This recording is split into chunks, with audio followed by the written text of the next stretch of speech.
The message had reached the surface. All 33 miners were alive. For their families, that changed everything. But underground, almost nothing had changed.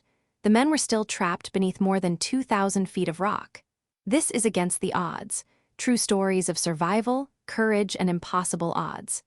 After 17 days without contact, rescuers had finally drilled a narrow borehole into the area where the miners were sheltering.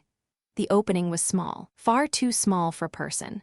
But for the first time, it connected the underground refuge with the surface. Food began going down, then water, medicine, letters, communication equipment. The miners could speak with people outside. Families could hear their voices. Doctors could begin monitoring their health. The isolation had been broken. The entrapment had not.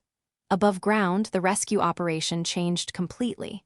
The question was no longer whether anyone had survived. Now engineers had to create a tunnel large enough to bring 33 people upward. That could take weeks, possibly months. And during that time, the miners would have to continue living underground. The challenge became partly physical and partly psychological. 33 men were sharing a confined environment with almost no privacy.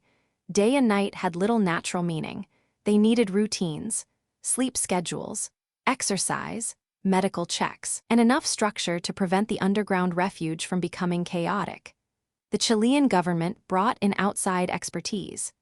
NASA specialists traveled to the site because astronauts face some similar problems: isolation, confinement, limited resources, and long periods in environments where leaving is impossible without outside support. Their advice included nutrition, medical monitoring, psychological support, and preparation for the eventual extraction. But the central problem remained rock. Several drilling strategies were developed.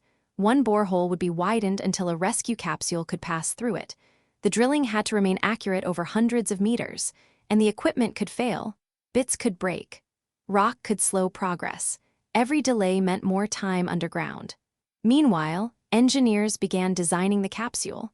It had to be narrow enough to travel through the shaft, strong enough to protect the miner inside, and simple enough for one person to enter and secure himself.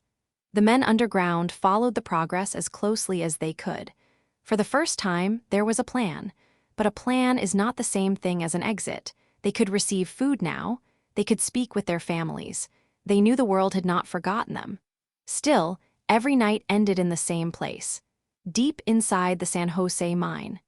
The first 17 days had been about surviving without the surface. The next phase would be different. Now the surface was working with them, drilling, designing, planning, and trying to turn one narrow hole through the rock into a way home.